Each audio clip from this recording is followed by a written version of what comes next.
जैसा तो अब अपन ने जैसा कि चैप्टर 1 को कंप्लीट कर लिया। एक क्वेश्चन अपन कर सकते हैं टेस्ट योर अंडरस्टैंडिंग का। First question, ABC and associates chartered accountants has a policy to accept the clients wherein the risk evaluation is conducted with respect to the company and the promoter. यहाँ आप देख सकते हो ABC and associates chartered accountant करके रहे। देखो आप बार बार पढ़ोगे चैप्टर, अगर आपने ध्यान से सुना होगा तो ही आपको पता चल जाएगा कि इन दोनों लाइन में किसकी बात हो रही है। यहाँ बात हो रही है एक्सेप्टेंस एंड कंटिन्यूअस एनालिसिस की। चार्टेड अकाउंटेंट क्या कर रहा है, वो क्लाइंट को एक्सेप्ट करते वक्त क्या देखता है, कंपनी एंड प्रमोटर के बारे में चेक करता है। ठीक है, कहीं उनके इंटीग्रिटी पे कोई डाउट तो नहीं, चरित्र पर कोई डाउट तो नहीं है। XYZ limited approach ABC and associates. The promoter of XYZ limited is a close associate and a family friend of mister A, managing partner of ABC and associates. दूसरा पॉइंट, पहला तो अपने पास आ गया एक्सेप्टेंस एंड कंटिन्यूअस एनालिसिस। दूसरा point आ गया familiarity threat. XYZ Limited has been in the news for certain inquiries from regulatory authorities. The existing auditor has resigned and created a casual vacancy. तो आप देख सकते हो अभी इस केस में ऑडिटर का क्या काम रहेगा कि आखिर उसको पूछना है प्रीवियस ईयर ऑडिटर से उसने क्यों रिजाइन करा। तीसरा काम, XYZ Limited is ready to offer 25% more than existing fees and has approached ABC and Associates for appointment as auditor.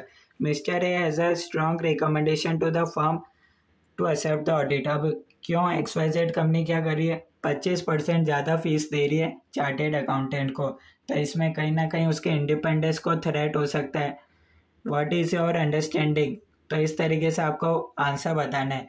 अच्छा, सेम इसमें बता रखा है क्या होना चाहिए। एक अपन ने पढ़ा था कमर्शियल कंसिडरेशन, यानी कि अगर आपको फीस भले ही कम मिले पर क्वालिटी ख़राब नहीं होना चाहिए। तो इस केस में आप ओवरऑल क्वालिटी ख़राब कर सकते हो। क्यों, भले ही आपको पैसे ज़्यादा मिल रहे हो, तो फिर जैसा आपको कह रहे हैं क्लाइंट, जैसा आपको XYZ कंपनी के वैसा आप करोगे तो ऐसा भी हो सकता है। इसका आंसर एक बार अपन पढ़ सकते हैं।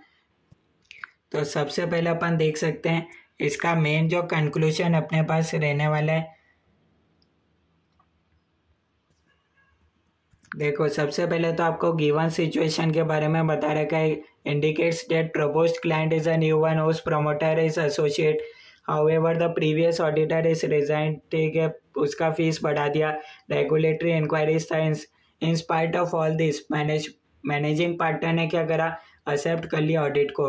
तो सबसे पहले तो कुछ आपको ऑडिट प्रोसीजर के बारे में, कुछ ऑडिट के बारे में नहीं लिखा है, जैसा केस स्टडी में था वैसा लिख दिया कि आखिर उसने एक्सेप्ट क्यों करा, उसके कारण बता दिए। ठीक है, it reflects poorly regarding firsting at the top of a firm as regards quality control.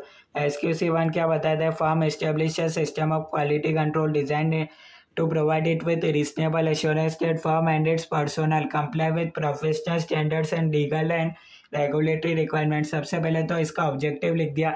SQC1 का ये ऑब्जेक्टिव था ना, वो लिख दिया। However, in the given situation, commercial consideration seems to be an overriding factor।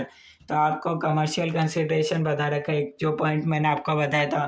The managing partner क्या है, close associate है। इससे क्या हो सकता है, फैमिलियरिटी थ्रेट हो सकता है, इंडिपेंडेंस थ्रेट हो सकता है, वो बता रखा है। Further matters of inquiries about integrity, मैंने आपको बताया था चरित्र पर कहीं ना कहीं अगर क्लाइंट के दाग है तो उसमें आप देख सकते हो एक्सेप्टेंस एंड कंटिन्यूअस एनालिसिस का ये फर्स्ट पॉइंट है। मैंने आपको बताया था जैसा कि client All these factors need to be taken into consideration before accepting engagement। तो यहाँ देख सकते हो यहाँ कहीं ना कहीं कोई प्रॉपर लैंग्वेज नहीं बता रखी। जैसा केस स्टडी बेस्ड क्वेश्चन था उस हिसाब से बता रखा है कि कहीं ना कहीं उसके इंडिपेंडेंस को थ्रेट है, कहीं ना कहीं उसमें बता रखा है ये क्लोज एसोसिएट है, तो इसकी वजह से क्या है, फैमिलियरिटी थ्रेट अकर होता है। इसको हालांकि इन्होंने अलग से नीचे लिख रखा है। Overall, such a situation reflect lack of proper establishment of quality control framework। तो कहीं ना कहीं आप देख सकते हो जो चार्टेड अकाउंटेंट था उसने कहीं ना कहीं ओवरऑल क्वालिटी को मेंटेन नहीं करा है। आखिर इंडिपेंडेंस को देखा नहीं, फैमिलियरिटी थ्रेट को देखा नहीं, और प्रीवियस ऑडिटर से पूछा नहीं कि आखिर उसने क्यों रिजाइन करा। तो ये कहीं ना कहीं क्या है, क्वालिटी कंट्रोल को थ्रेट आ रहा है। सबसे पहले कमर्शियल कंसिडरेशन बता रखा है। सेकेंड पॉइंट बता रखा है overriding commitment to quality, quality से रिगार्डिंग बता रखा है। Documentation of quality control policies and procedures. A firm before accepting an engagement should inquire vital information about the client. Client के बारे में, integrity of client, promoters and की managerial personnel. फिर अपन ने देखा था competence to perform and compliance with ethical requirements. तो आप देख सकते हो कहीं ना कहीं आईसीएआई ने भी सही तरीके से आंसर को प्रेजेंट नहीं करा है, क्योंकि उन्होंने एक बेटर वे में नहीं बोला है कि आखिर वो गिल्टी है या नहीं। आप पूरा आंसर पढ़ सकते हो।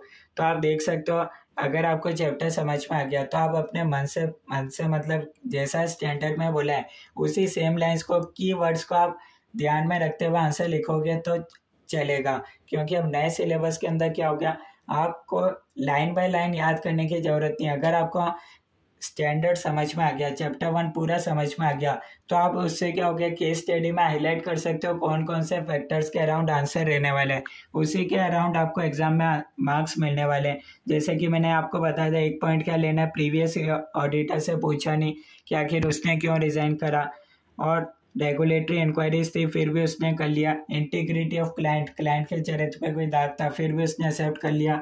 एक्सेप्टेंस एंड कंटिन्यूस एनालिसिस, उसके हालांकि वो हेडिंग नहीं लिखी, उसके डिटेल अंदर का लिख दिया। इंटीग्रिटी ऑफ क्लाइंट हो तो एक्सेप्ट करना चाहिए नहीं करना चाहिए। कमर्शियल कंसिडरेशन, मैंने आपको बताया था, ये बात इम्पोर्टेंट है। अगर आपको फीस कम ज़्यादा मिले पर क्वालिटी को हमेशा मेंटेन करना है, ठीक है। तो इस तरीके से आप आंसर लिख सकते हो, इसका कोई लैंग्वेज याद करने की ज़रूरत नहीं, आप देख सकते हो, ठीक है। बाकी आपको बता रखे हैं फॉलोइंग कंसिडरेशंस कि कमर्शियल कंसिडरेशन को ध्यान रखना है, क्वालिटी को मेंटेन करना है, जो भी डॉक्यूमेंटेशन वगैरह, और लास्ट पॉइंट बता रखा है integrity of client, promoters and की मैनेजरल पर्सोनल कॉम्पिटेंस। ये सबसे हार्ड क्वेश्चन मेरे को लगा था आईसीए मॉड्यूल का, इसको मैंने आपके साथ डिस्कस कर लिया। अगर आपको ये क्वेश्चन आसान लगता है तो आप हर क्वेश्चन कर सकते हो, आप ये कॉन्फिडेंस मान सकते हो। और अगर आपको ये क्वेश्चन हार्ड लगता है तो मैं कहता हूँ कि आप वापस से चैप्टर 1 को देखो, नॉर्मल स्पीड पर देखोगे तो बढ़िया रहेगा।